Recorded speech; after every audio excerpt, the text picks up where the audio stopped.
like my brother said. Lakewood was good for the weather, and that's about all for blacks. I'm not going to sugarcoat this, because you can't sugarcoat it. But my father used to work for the city in the sanitation department. Early in '64, he got fired because he was moving along for progress for civil rights. But guess what happened to him? He had a landscape business, and he only had 13 yards at the time when he got fired from the city of Lakewood. When people heard he got fired, his business blew up to 65, 70 yards because of good quality people in this town. See, I'm gonna tell you something. The picture is painted dark, but some of it is real dark, but there's a light when you have good quality, decent folks. There's a guy who wrote a book, I Never Played the Game. But he knew the game, and that guy who never played the game, you probably heard of him, his name was Howard Cosell. But he knew about everything he broadcasted about. So you don't have to be black to play this game.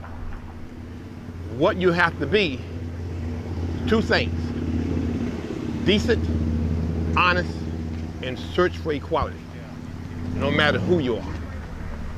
We're gonna walk down memory lane and we're gonna talk about a couple of things, what happened in this town. Matter of fact, on that particular light pole right there, right where my wife's car is parked, my dad walked out of that bank right there. First Union Bank.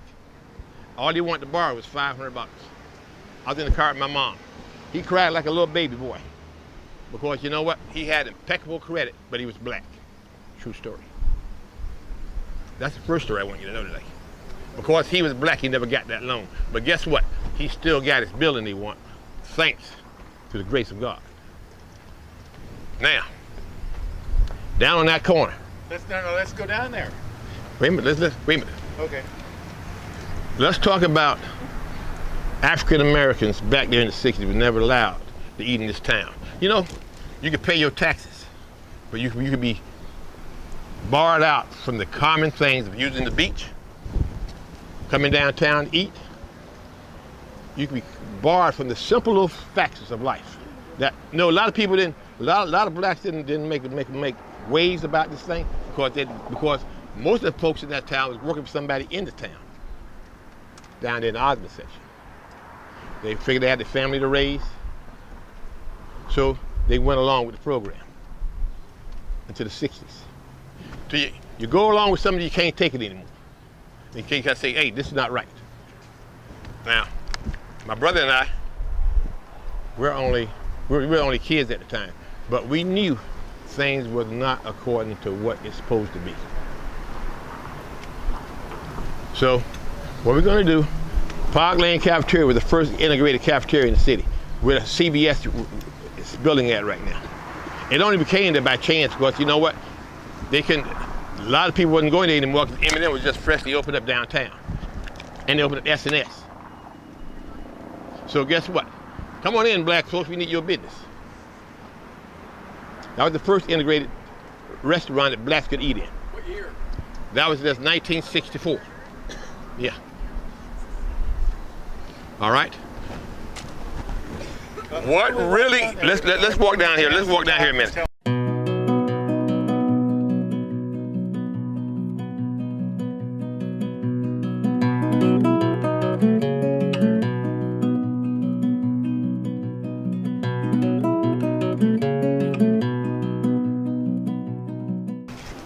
This is the bank building. Right here is the central market. One for a guy named George Collins, who all you guys know at George's Meat Market. My dad almost lost his life right there. Cop came walking down the aisle, and he had his billy club out. And when at that time, Mr. George walked out, you're not gonna hit Freddie. That's my dad. And you know, that right there, a man from Tennessee, saved my father's life. Let's go. Well, yeah, just to set the context for it, there were a lot of cities that were called sunset towns. Right. Where the African Americans were supposed to be in their own neighborhood after dark if they didn't have a note from their employer or something like that. Now, as far as we can tell, Lake Worth didn't have actually a statute to enforce that, but law enforcement and the population took it upon themselves. If to you was chase caught after people- dark. chase people back Back. to the Osborne community after dark. Right. I've heard a lot of But stories. even though he was on his job, working, that law to that officer didn't apply. Let's go. There's an old spigot on the wall here. Right here. This was Here. where the colored and white water fountain.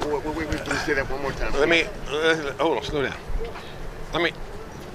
Sometimes things happen to you for a reason.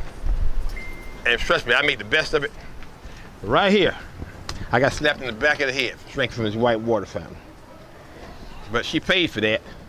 That was my godmother. She took me and she said, don't ever drink from anything down here until I tell you to, till you ask me. There was the white water fountain here, and right across that wall over there was the black water fountain. But she paid for it, because every time I came downtown, she had to walk me over to the Central Meat Market and buy me a knee-high soda. And my favorite was banana. So she paid for it. God rest her soul. Now, here's the thing. These were drugstores. Green, well, I wasn't gonna call the name. Where that window is, thank you. Where that window was, blacks wasn't allowed to go inside. They got their medicine from either from the door, from the window, or that's it. Can't make this stuff up, folks. Couldn't go inside. Couldn't go inside. They can go inside the central market and get their groceries, but couldn't go inside the pharmaceutical stores. If you wanted something, you got to tell them what they wanted. They brought it to the window. It's not pretty, but you know, somebody had to pay the price. Somebody had to sacrifice to get where we are today. Why do we do this? Believe me, someone knows what went on. The story is going to go on and on and on. You can't erase the history books. What we can do is make sure this type of behavior do never happen again. Let's move on. Come on up, people. Come on up. We all love the Playhouse, but it's also got some very rich history. If you've ever seen the woodwork and the ceiling and all in there, it's beautiful. It was built in 1924 as a movie house. And could people of color go No. here, Ed? No, Okay. no. What happened here is, eventually, this probably built as a theater, but eventually it turned into a Playboy house. A Playboy In the house. 60s. A Playboy house. Everybody knows what a Playboy house is. It's a house of relaxation. Well, not. well, let's see now. How can I explain this? But It's a sexual experience house. there you go. Okay, So it had more like that. X-rated theater. X-rated everything. theater, yeah, X-rated movie. Well, there was an African American guy sitting in there, all alone. He got drug out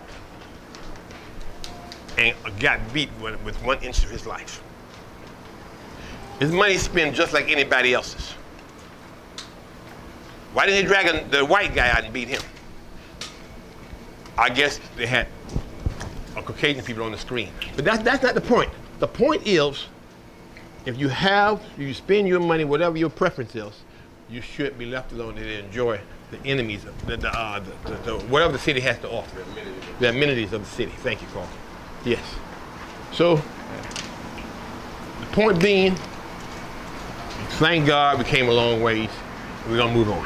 Where did you you go. go to the movies in those days? We're gonna get to that point. Yeah. I'm Okay. gonna tell you, I was downtown. There were good merchants downtown. Let's not overlook them. One of them was Fountain Department Store. Great. Can't say enough about Nick Fountain and his family. They were great people. Stand up people.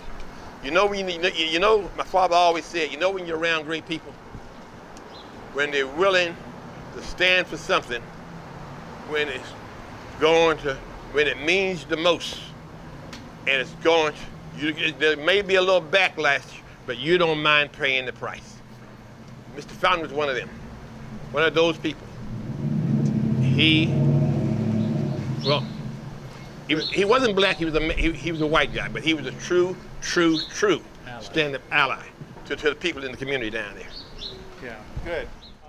This might be a good place to talk about the history of segregation a little bit more and the role of the Ku Klux Klan in Lake Worth. Speak up a little bit. Okay, we're going to talk a little bit about the role of the Klan, the Ku Klux Klan, in the 1920s in Lake Worth, which is going back 30 years before what you're talking about. But the Klan was very strong here in Lake Worth and Lantana. They were all white communities. Neighboring communities like Boynton Beach, West Palm Beach, they already had a black or colored residential districts and white residential districts, and they had a slightly more open attitude. But these were the worst, Lantana and Lake Worth. And so, for example, the Klan had rallies here of 10,000 people that would come from all over the state and all over the country, and they would meet up in the fields, what's now the Northwest Ball Fields, and they would advertise their activities all over the country. They actually had white hooded and white robed marches in downtown Lake Worth. And there was a Jewish man by the name of Max Greenberg who knew everybody in town. He actually opened one of the first businesses here in 1912, Pioneer Hardware. And he came down with his young son to watch this rally. And he said they knew who everybody was under the sheet from their shoes. So that tells you what kind of a small community it was. Everybody knew one another and what each other were up to at that time. Yeah. And so then the Klan also ran a school, which we're not going to go exactly by it today, but on J Street and 6th Avenue. And they advertised it in a national magazine that they opened a school, so they came out from under their hoods and under their sheets. They were confident enough in this area to be out in the open. And the reason they said they opened the school was because Catholics were ruining public education in America. So the Klan was not just against African Americans and blacks and whatever, they were against Jews and they were against Catholics. They were anti-papist at the same time. And Lake Worth was, unfortunately, at that depth of our experience, the hub of this bigotry. We're in front of a building that's now operated by the Cultural Council, and they do an amazing job in here with different exhibits, art exhibits, and museums. But it was built in 1939, very interesting building architecturally. You can see the Art Deco. I'm a total non-expert in this area, but I'm told it's streamlined Art Deco, whatever that means. Okay, and it was a movie house. At that time, it was the largest movie house in Florida. It's very large inside if you've ever been there. Unfortunately, they're closed right now. And I talked to the receptionist here yesterday, and the story was that they did have blacks could go in here and watch the movie. They had seating in the upper balcony. And then down below, now you can see over here, if you look in the windows, there's a staircase going up so people would buy their tickets and then split up. But I've been corrected by people who lived through it. So go ahead. Go ahead. You can't paint the picture. You can't repaint the picture when the picture already painted. You can mess it up a little bit, but you can't repaint it. Won't be worse than anything. What happened was,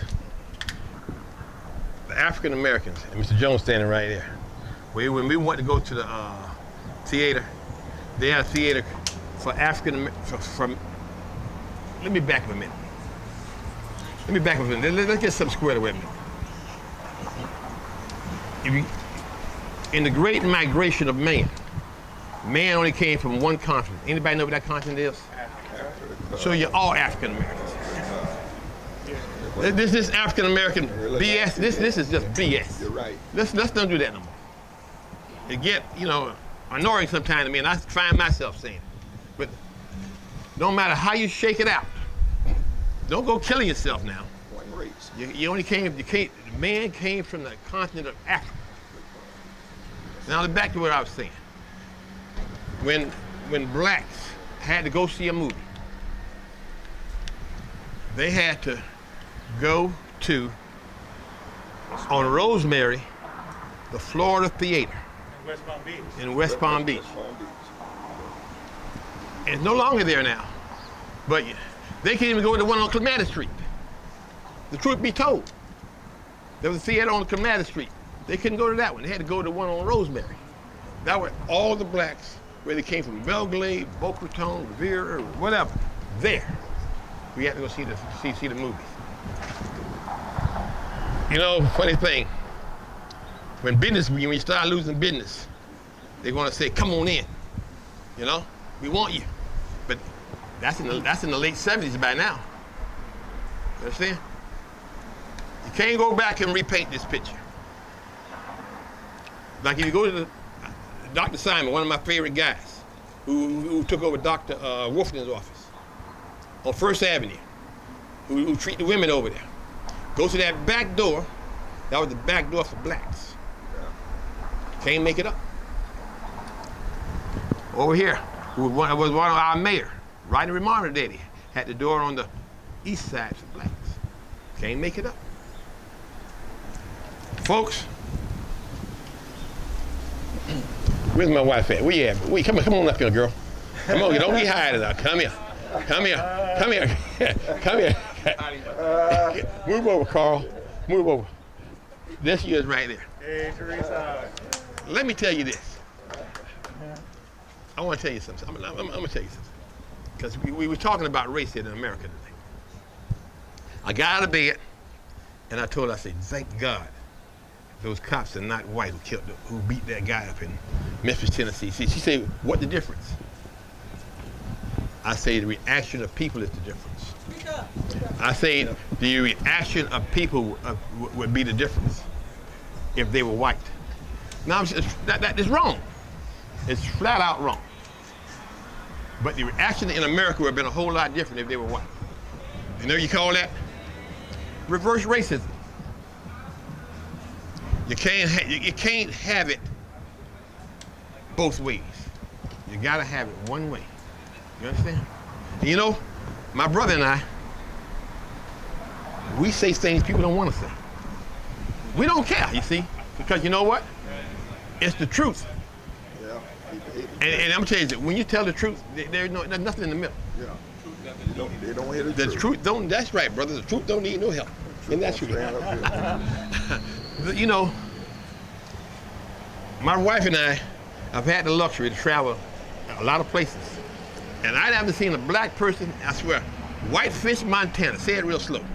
Whitefish, Montana. I didn't see a black person for almost 10 days. I met a black guy from Michigan, and he asked me, "Where you been?" I go, "Where you been?" I mean, it's the most funniest thing, one of the most funniest things I experienced. You know, it's okay. You know, I don't go for black and white. I go for what's down the middle, human beings. You're all humans to me. That's how I see you. I see you as human beings. Understand? If anybody, thank you, Carl. One race. If I had a reason to be racist, I ain't got to look for one. But if you choose to walk that path, that's your path. The thing about it is, I'm gonna tell you, you're gonna find it uncomfortable because the world is changing. And that's exactly where we're going next. That's On right. The backside of this building is a monument to pretty much what Lake Worth is today, where we celebrate our diversity here in Lake Worth. We have the MLK Memorial downtown and the Pathway to Freedom. We came a long ways. We got a march. So again, you know, we have the good, the bad, and the ugly throughout history. So we're going to look at this mural on the backside of the building. Caro, you have something? Okay. Come on, man. You might notice that they look alike. I got to leave you, lovely people. Can you tell the difference? I've been knowing all my life. I don't know one head from Carl. Do you know where the last school to desegregate is? The last school in America. The last school in all of America Trudy Secretary. It's gonna surprise you. Yeah, Trudy, where you at, Trudy? yeah. No. No, Trudy had to go in there. it's the school that I went to school in. Yeah. Osborne Elementary School. Osborne Elementary. They can never tear it down.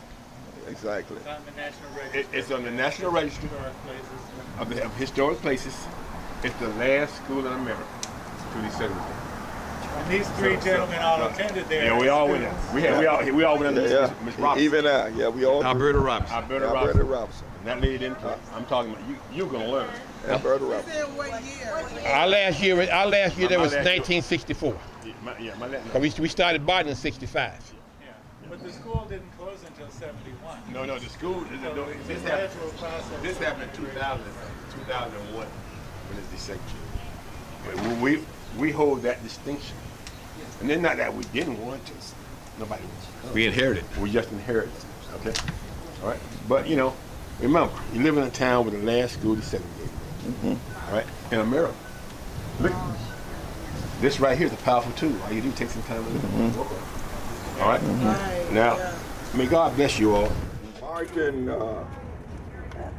Barton Elementary and Lakewood High School. Right in the city of Lakewood, they were the first schools to be integrated. Of all the schools in the county, probably around the state, Barton Elementary. Isn't that something? Right here in our own city. I went to school there. It's time for me to talk now. Please. My name is Julius Jones, C. Jones Sr., and I'm a long-time resident. I'm a native Floridian right in the city of Lakewood. I was born here in 1941. Wow. And I'm still here. I grew up here. I knew all the people here, all the people who migrated here. And this area right here is very familiar, right here.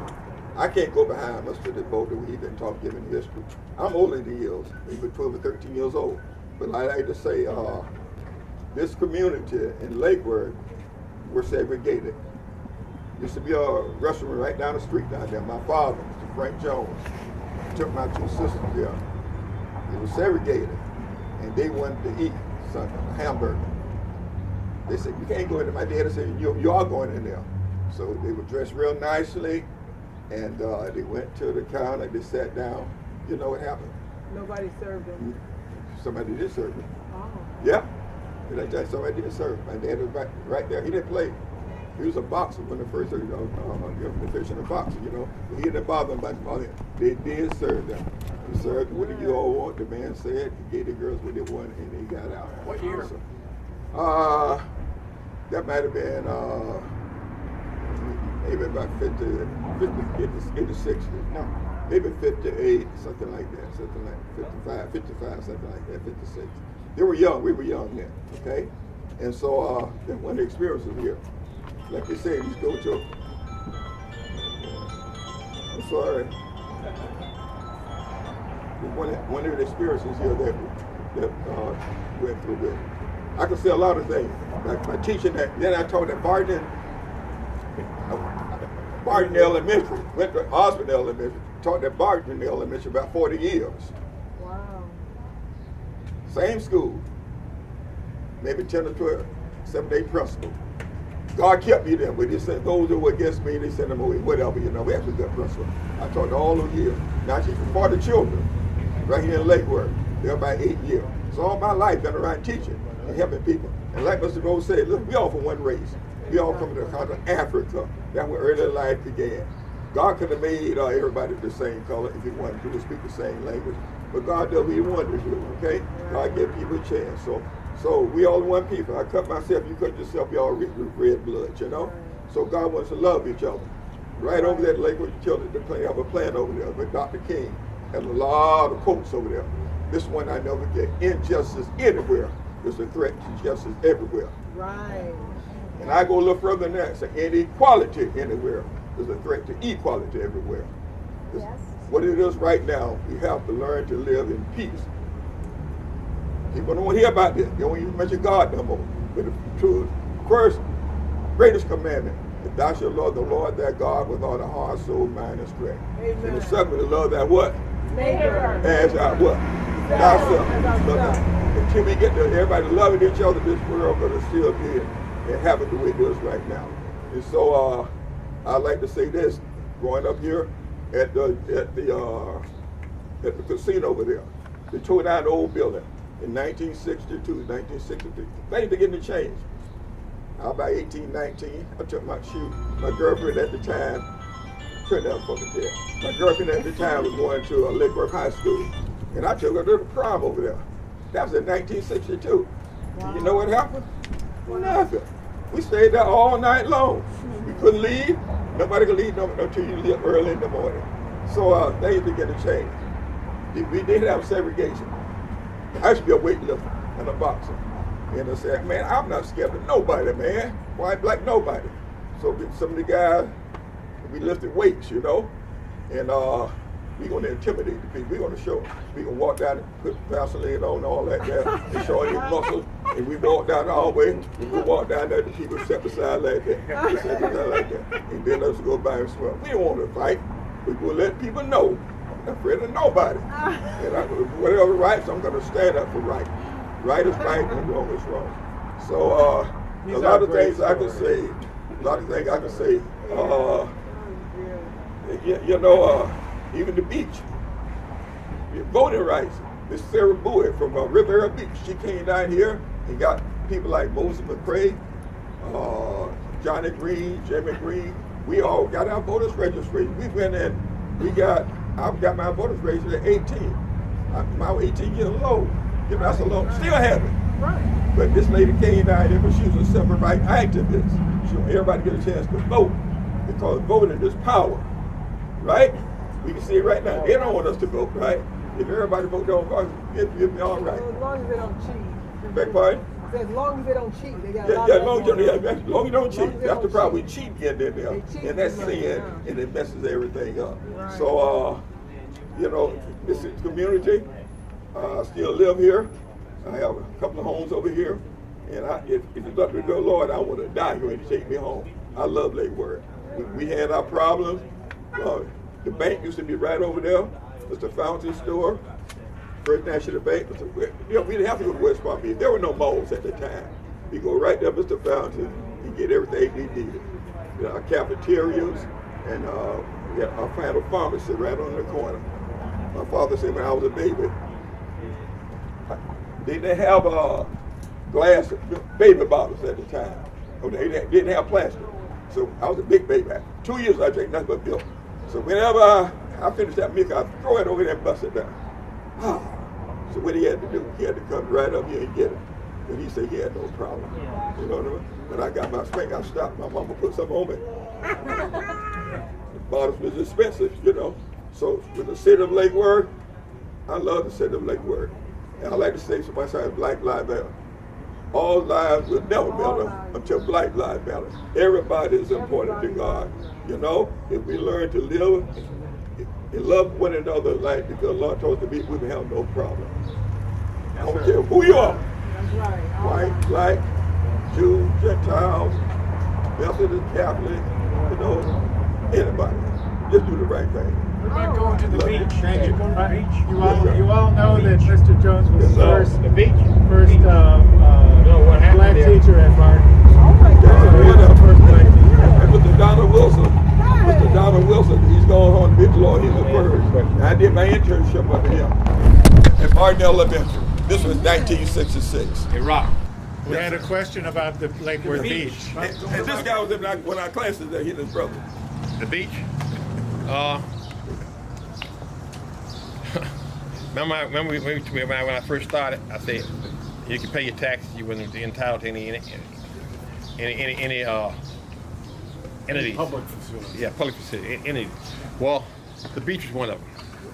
What happened is when African Americans wanted to go to the beach, they went to, matter of fact, we went as far as Jupiter. Yeah, and Miami. What happened is we wasn't allowed to go to the beach over here. I think back there when the fight for equality, back there in 1968, my dad was driving all the way down to Jupiter, which was a great because they had a little lagoon in there, and kids could swim in the lagoon and could never drown. Yeah. When the tide comes in, goes out. Yeah. It was safer. That was a good environment. But as far as Lake Worth Beach, no. No. 1968. I remember the exact year. I was in the 8th grade. My dad took me over to the beach. And what happened was he was encouraged by someone from the community. I'm sorry, 1966. He was encouraged by someone from the city, like Mrs. Powell and Mrs. Shunke, who stayed on O Street. Early Sunday morning, get up and take your kids to the beach. Don't drive that far. And my dad started taking us to the beach every other Sunday, or at least once a month. And I believe we never had a problem on Sunday morning. Okay. They didn't. I think that's the Lord day. Problem days off. They raise hell from Monday to Saturday. But Sunday, that was a good day to go to the beach. Yeah. So we went to the beach. We never had a problem. And so we started noticing as time went on, as the civil rights process went on, more minorities started going to the beach. But you know, things in small steps. We're there now. But no, we weren't allowed to go to the beach. Yes, go ahead.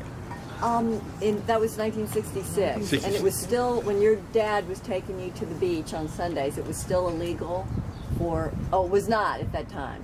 Well. Or that was when it was starting to change. Let's back up a minute. There was a case. Talking about Teresa Jakes? No. Oh, There was a okay. case out of Kansas called the Brown case. Brown versus the Board of Education. Right. Oh, As Thurgood Marshall won that case in '54, things should have changed then. But it was a slow process across the country. Then people came along in the '50s, like Martin Luther King. They had Malcolm X. They remember Rosa Parks. He stood up. I'm not giving my seat up. Right. These were actually monumental acts of that time, and not here, but what happening in the country that has a ricochet back can happen down here. So folks were starting to back off a little bit. As things started to slack up, you had the courage, people had the courage to press forward. Okay? But you know, it's as a black person, there was a song came out. If you had a choice of color, which one would you choose, my brother? And you know, I told my wife that, and I said, you know, I've got chunky, but I don't think I would give up my black experience, because it's been a long, hard ride. There you go. But you know what? It's been a ride worth taking. You understand? well, thank you. Yeah. Thank you for doing that. So to summarize what you've been saying, in the Brown versus Board, separate but equal was ruled as unconstitutional. Remember you So that had, applied to the schools, but also to the beach, segregated beaches. and it and all applied that. to everything. But in fact, things did not change. No, things right didn't. away. You had de facto. You had It's to- called de jure. Yeah. Segregation was by law, Yeah. Right. It was by And law. then de facto was the way things actually happened. Right. And so a lot of these practices that extended after that were just de facto segregation. Right. And institution by institution, store by store, amenity by amenity throughout the Right. city.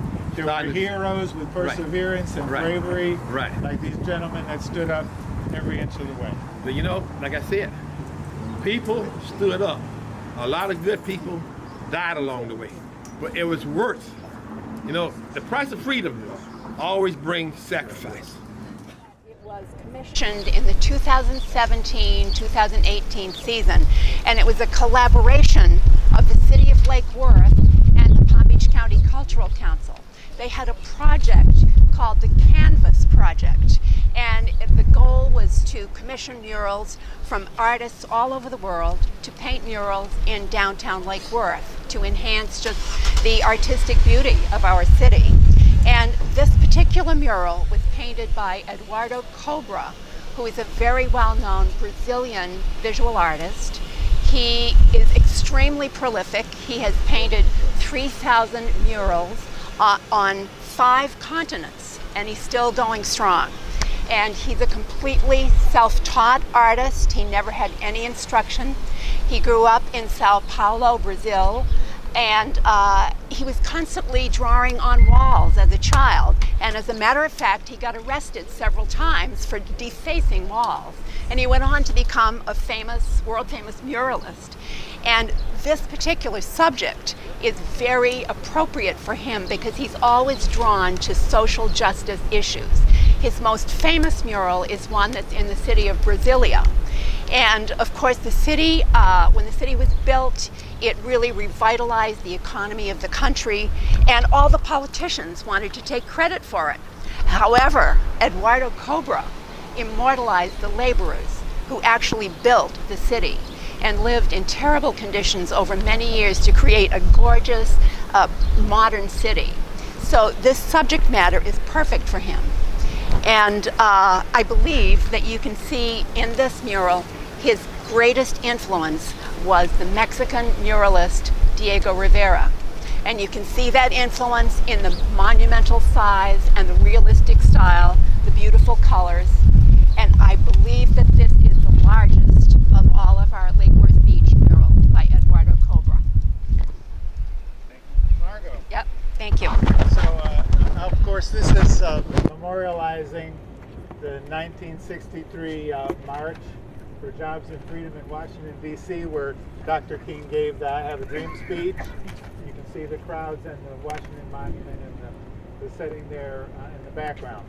But while we're here at this location, I'd like to backpedal a little bit to the settlement era, the era of Fannie and Samuel James. And those of you who have the yellow handout, you want to look on the back of the first page, there's a map of the various homesteads that the first settlers took out. And if you look real close, I'm sorry it doesn't stand out better, but there's kind of a light line around some of the areas along the lake and then running back along Lake Avenue. Can everybody who has one see that? Okay, so where we're standing now was part of the James's second homestead. The first was along the water between Lake Avenue and 12th. They had 186 acres there. Then they took out another one, and I don't know how they got to have a second because almost nobody did, but they got another 160 acres here that ran from about where their property stopped over there about M Street all the way to F Street in a square in here. Now what's interesting about this story is that Fannie James had a friend by the name of Amanda Moore. We don't know exactly whether she was worked for them or was just a friend, but they did several land transactions with this Amanda Moore, who was an African-American woman from Georgia. And she took the top 10 acres of this 160 acres for her own planting. And that's where we're standing now, is the land, and her land was just 10 acres from about Federal Highway or so over to F Street. And we'll also, when we get over to the water, see the Birthday Cake Castle, which was a lot that they carved out for her, the same friend of Fannie James. It was the first home lot, residential sized lot. Everything else was farmland. So this Amanda Moore was a friend of Fannie James, came from Georgia, owned these two parcels. That's about all we know about her. But it's interesting, that's where we're standing now, is this land that the James homesteaded and then sold to Amanda Moore. Now we're going to walk down L Street to the Samuel James burial spot. There's a lot of stories about him and that burial. And then we're going to go over, those who have the stamina, over to the water to the first original post office site at 5th and Maple Coast. So follow me. Okay, so here we are on South L Street in Lake Worth. This house happens to be 315. Looks like an ordinary front yard. But I want you to imagine the days when Fannie and Samuel James were here, when they homesteaded here, before the town of Lake Worth was platted and all the streets and the houses were here. This was woodland. It was scrub palmetto, some pine trees, crabapple trees, and that kind of thing. Very dense in places and hard to get through. But their first homestead was on the water where we're going to end up, again, out of chronological order, but we're going to end up over there at the first homestead where the post office was opened in 1889 and the mail delivery was by boat. Then in 1896, the railroad came in, the FEC railroad came in and ran down to Miami. It came to West Palm in 94, Miami in 96. And we're telling the history of your house. Come over. Yeah, Black History Tour. You know about the history of the burial there, right? Oh, yeah. Come on over. Come on over. Come on over. Okay. Maybe you can hear me from across there. The previous owners knew the story, but anyway. So this was the James's second homestead. We believe that the house there was a house on South K Street, and this was like in their backyard. So Samuel, Fanny's husband, died in 1909. He was about 15 years older. He lived to about 75, so pretty good age for those days. And he was buried here behind the house. And they had a little money, as we said. They had sold real estate and were, reasonably well-to-do. And so she built a nice memorial for him. There was a wrought iron gate around the site with some kind of stone marker. We don't know if it was a headstone or a flat stone, but some kind of marker for her husband there. And then when she sold the land the next year to Palm Beach Farms Company, she did not want to sell her husband's gravesite. So she carved out a 10 by 10 plat that was never sold to the city of Lake Worth and still belongs to the heirs of the James family in the middle of that lawn, okay? So then eventually the town was platted out.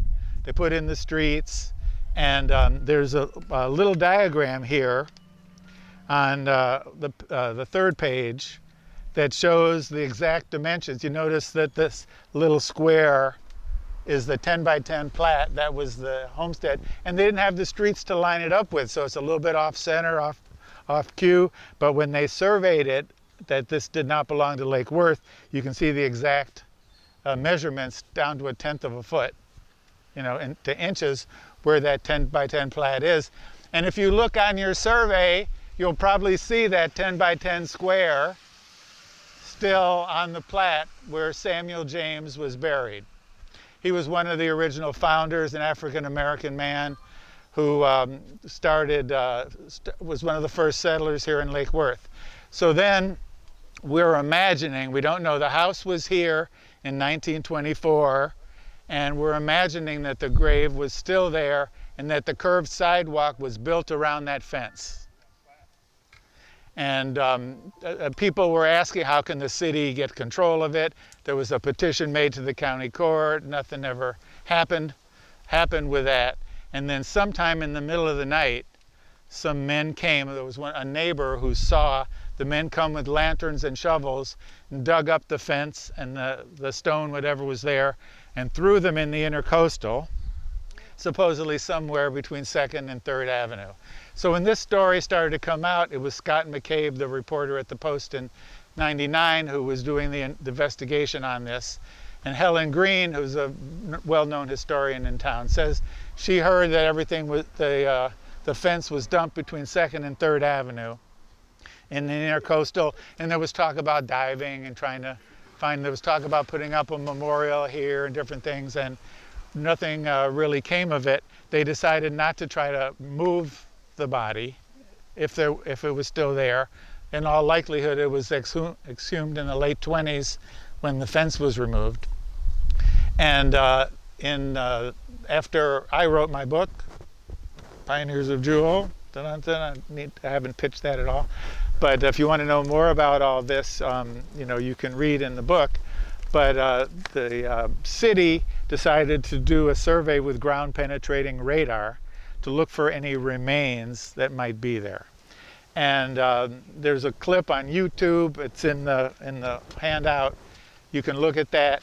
They ran back and forth across the lawn and they tried to find any remains. And what they said, they found a disturbance in the soil that was consistent with a burial, but nothing tangible hard there, like, you know, railings or screws or some remains of a coffin or any of that, or bones. All of that had been removed probably in the late 20s, as we said, dumped in the intercoastal. But as we said, that land still belongs in the James family and is where Samuel James was buried. And it's likely that his wife, Fanny, she died in 1915, believe it or not, in a car accident on Dixie Highway. She was driving a horse and buggy and was hit by a car in 1915. And in all likelihood, she was buried beside him, but the record is kind of mixed on that. So, any questions? Yeah. What year was the ground penetrating radar? That was like 2013. Oh, pretty recent. Yeah, when the book came out about 10 years ago, right. It was when we started to get access to all the data online through the National Archive and the Post Office, and it was searchable, that we could do more of the history. So you were the sort of... I was the one of that second wave. Scott McCabe started it with the Post, but they got a lot of things wrong, kind of. You know, they didn't know if they were Black Seminoles. Is people familiar with the history of the Black Seminoles? They were runaway slaves that came down and lived with the Native Americans here, and they didn't know what the James's background was. But now we know the town they were from in North Carolina, Milton, and Oxford, North Carolina, and their genealogy is well documented. But they ended up here in South Florida in an era when the races got along. And that's the heritage that we have in the city of Lake Worth. What year was the Florida East Coast Railway? 1896 came down to Miami. Yeah, right. Yeah, right. And there was a train station, and you probably remember that. And it had segregated waiting rooms, and you can still see in the old pictures the colored and white waiting room signs there from the train station. Right. It's approximately where the hatch is now, where the old shuffleboard court was, where the train station was located. When we count all of the land that was sold, we come up with this as what's left over that wasn't sold. And this is where the homestead was.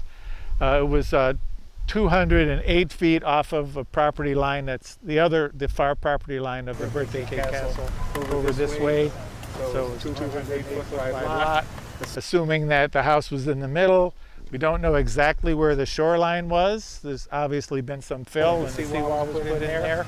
But the best old maps that we have seem to indicate that the shoreline was approximately where the seawall was, but just, you know, prone to flooding. So the fill was basically to create a park and to make the land more usable. It's too bad the mayor's not still with us. One of the things that we hope to do is to put some kind of a memorial to the James household here that would also be playground equipment. Oh, Tracy's here, yay! She's the artist. We're going to look at her work in just a little bit, and she lives right here. So anyway, you know, it might be something as simple as pilings that kids could walk around up and down on or something, with some kind of a marker to indicate that this was the site of the first post office. Can I just add a little more history? Please. Which is, after the Jameses moved away, all this land along the waterfront kind of reverted to, you know, the same kind of landscape and the rest of Florida. And when the company that developed Lake Worth in 1910 came in, they dedicated all this land along the waterfront as a public park, and they began to do landscaping, and this was in 1912, 1913, and then the next year, 1914, after the city had been incorporated, they passed a bond issue to create the seawall that Ted was talking about, and backfilled with sand to make a hard edge to the park. So that was like 1914, and they also had a dock. The city had a dock that went out like 1,000 feet. There was a ferry to the beach that ran from the dock before the bridge was built. Right. So we talked about Amanda Moore before. So she owned this lot where the Birthday Cake Castle is. Jameses were here. She was right there. And as we said, all the other properties were subdivided into 10 and 20 acres, but that was a 300 by 50 foot lot. So that was definitely a residential lot that Amanda Moore owned. And when Fannie James sold her land, she exempted that 10 by 10 square that was Samuel's burial and this home site. The reason being it was an all-white town, so Fannie had to move out of town. But she didn't want her friend to have to move out of town. So she didn't sell that property, and this was originally, Fifth Avenue was originally the city limit. And then it meandered down through various steps to 12th Avenue. By the time you get to Dixie, whatever, that 12th was the border over there. And then this became Addition 1, didn't come into the city until like 5 years later. So. Talking about the homesteads, is Yeah. there any plan to put a historic marker at the second homestead site? There's been a lot of discussion about it. It would really have to be with the permission of the current homeowner. No, not the, oh, thank you. Yeah, and you just saw that the current homeowner doesn't know the story. You know, when the ground penetrating radar study was done, the homeowners knew the story and they were very cooperative with that whole process, but the house has been sold since, and we'll have to go knock on the door and say hi. So is it the city or the cultural council that you need permission from there? Well, you mean on the, Not on L Street, over by the MLK mural, yeah. the second homestead? Yeah. Oh no, the second homestead was probably on K Street opposite the burial, 300 South. Okay. Yeah, between the second. We have a picture of that homestead, and the surveyors, when they platted the town of Lake Worth, used Fannie James's house as a station. We have a photograph of it. It's the only one that we have, but she wasn't living there at the time. She had already moved away. And then we just found out within the last few days that after the surveyors got done with it, somebody else, a Mrs. Holtzkamp or something like that. Holtz-Claw. Actually, so the house was livable, and that would have been on K Street, kind of opposite of the burial, and the burial being behind. Yeah. And when they said there was kind of like a 10-year period where people sort of got discouraged and didn't farm their lands anymore, and there's still a few places. When the survey crew came in 1912, they said they found like 4 or 5 shacks. That was the term they used, and the rest of it had kind of rewilded, grown back, and they had to do a lot of clearing. It took them like 5 months to do the survey because they were actually platting the land for residential and commercial lots. Right. So, go ahead, please. So I've heard there was a fence between the black neighborhood and the white neighborhood. Yes. And so. That's on Wingfield Street. Okay. So when the black neighborhood came into the city in 1926, the rest of the land around was still wild. But when the subdivision went in, Whispering Palm subdivision in the 50s, they built that segregation era wall. Yeah. And there's a plaque there at Wingfield Street is right west of Dixie Highway and 12th Avenue South. And it's a straight street that runs north and south there, and the segregation era wall is there. And you probably have seen the story. There have been a lot of news reports. It's been rededicated as a mural of unity. There's like 100 different murals, national history, local history, the names of the people that Mr. Wingfield's portrait is bigger than life. They're on the wall, and the DeVoes and the Joneses and Miss Reggie, other people that are leaders in that community, are there in the Osborne community, right? But who was Osborne? Was that a name? Osborne was the name of a farmer out at Lake Osborne. And so Osborne Road, white guy. Osborne Road was 12th Avenue South, which originally was not part of the city. The city just started at the edge of that and came north. And when you're looking at old maps, it's very confusing. You might have noticed it on this. The original numbering started from the south end. So First Avenue was what's now 11th. And second is 10th, and then went up north like that. So when you're looking at old addresses, you have to kind of reinterpret them by that standard. But Osborne Road went out to the farms, which were out by the freshwater lake. and that was called Osborne Road. There was actually water coming in and irrigating the fields. A lot of the folks that lived in the Osborne community, it was originally known as the quarters, right? Because it was housing for employees of the fruit companies that were down here. And we've even heard stories told they had long houses and several families would live under one roof. There also were private residences that were owned by the local people, but some were corporately owned.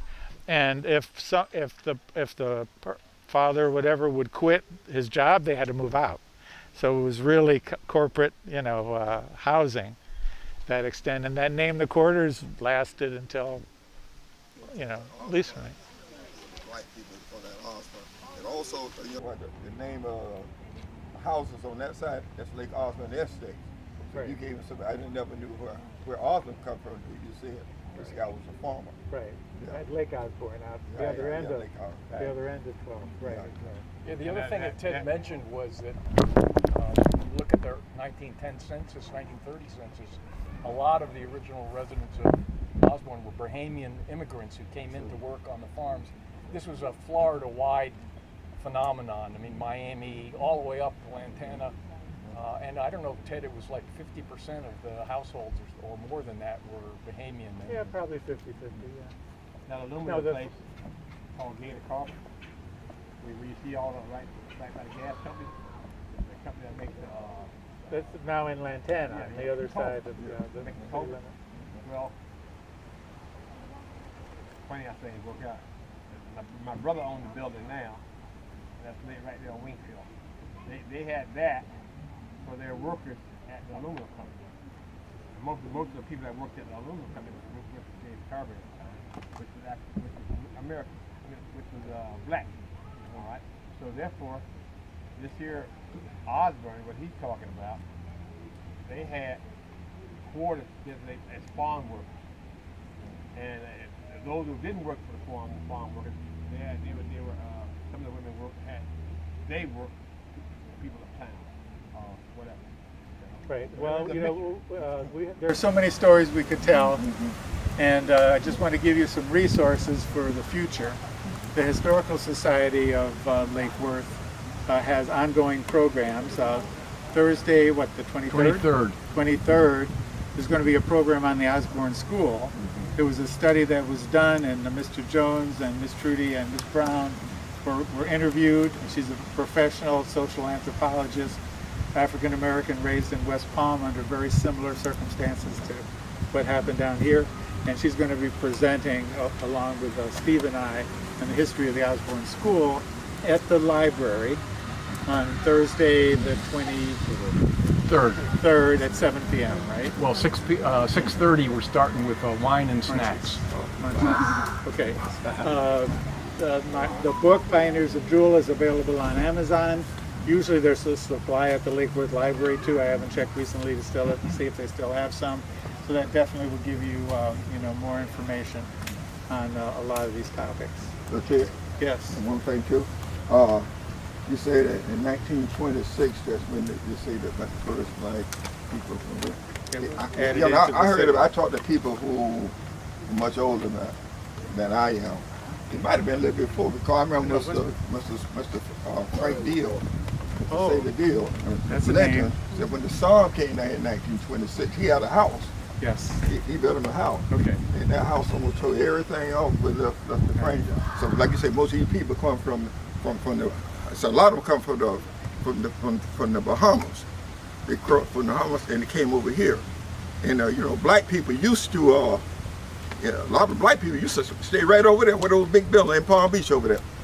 If you reach your rate, come out every now and then, black people stayed over there. But they tell me Henry Flagler, some kind of way they wanted the black people to be the ones over there, come over here. And some kind of way they burned the buildings over there, but they should stay over here. And now they came over here. And a lot of people came from Georgia, like some of my parents, and South Carolina, and all. They all immigrated. But this man said way, way back. Right. And the storm came in 1926. That was part of the story we didn't tell. Right. But when Fannie James was kicked out of town, she moved right down there by 12th and Dixie, right across from the Osborne. Okay. And there already were was a black community in the Yeah, Osborne yeah, area. It yeah. just wasn't inside the city limit. Right, okay. But there were came at least before then, yeah. there were at least half a dozen families, and Grand Chapel AME was built for that community in Lantana at that time, and then eventually it moved up.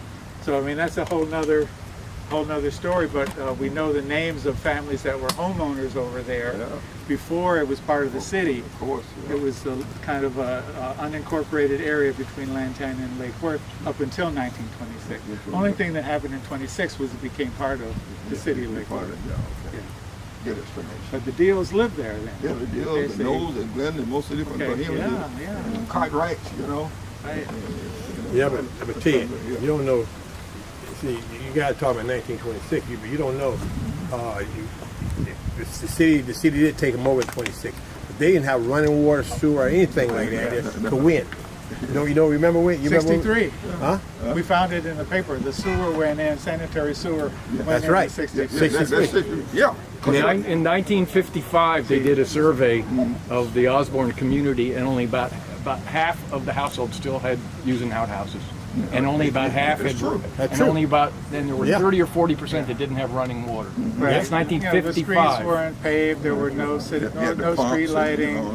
Even though it was part of the city, they They had wanted part of almost the city, no but they didn't recognize services. it as a part of They the didn't city. have any. But you're right, Ms. Bowles. In 1960, they came through. They wanted the money. Yeah, of course. They came through and built and made the sewers there, dug up everything right now. And those sidewalks and they're still, they dug it up and put the new stuff, the sewer line. And you're right. I'm glad you mentioned that. And of course, since then, you know, the city has tried to make up for lost time. The gym is down there now. The Osborne Center is down there now. The nice ball fields at Howard Park. You know, so after we get past the Jim Crow era, you know, there have been some attempts to build newer houses on Latona and all of that. Yeah, and change that. And Mr. Jones lives on the other side of the wall. Right, other side. I used to live on this side. That's Now he's right. living on the white side of the You wall. think you're moving on up. Right. And you know what? Talking about the wall, it did separate the blacks on one side and the whites on this side. It looked real bad. But later on, since integration came, you know, now, I think this coming Monday at 10 o'clock, a group of people Thank you for mentioning you already told them. No, go ahead. You're going to walk down there, meet over there, you cross the railroad track on 12th Avenue, and you go to the left, you see the wall. And you see a big hedge. I have the hedge. Right after that is the wall go down. It's all about historical. 9:30 on Monday morning. 9:30 on Monday morning. You know, he'll tell you more about it. Yeah. Good, yeah. When did they establish their cemetery over there? Oh, well, that's Is another that from the story. beginning? No. No, that's well. See, Because I know they built the landfill This just is west of it. Right. what happened was where the cemetery was. Right, See all that shell rock in the alleys and stuff. right. That cemetery was the holding ground for the shell rock. They would have 4 or 5 or 6 city trucks that run out to Lantana Road to the shell pits, pick it up and dump it right in front of my father's front door. Yeah. And so they shelled all these alleys up and down the city. They got them all shelled first. Then they realized, hey, we don't need the shell rock pits anymore. We don't need that land for a shell rock holding area anymore. So Mr. Banks, Reverend Banks, First Baptist Church, said went to court with the city commission, said we need a place to bury our people instead of taking them way up to West Palm Beach and Boynton. So they designated that area for the burial ground for the Osmond section. Yeah, around I was gonna 1940. see you guys there. So once again, that's you want to be buried down there. You're white. You can go down. You can go down there today if you want, but that's where it was. So thanks to Mr. Banks, Mr. Thomas was the first, and Queen was the second, and Mr. Banks was the third. We'd be buried in that graveyard. After that, we lost count. Who was the first? Mr. Thomas. You remember Thomas on the railroad trip? Mr. George Thomas. Yeah, Yeah, Mr. George Thomas. he was the first. And then after that, you remember Queen took the rat poison? Yeah, the young girl. Yeah, All right, yeah. right. And you mentioned something about Billy. And then Billy was the fourth. Yeah, okay. We know what happened. Yeah. So To be continued. Let's walk over to the mural now. They were having a meeting in here before, and they were kind enough to accommodate us.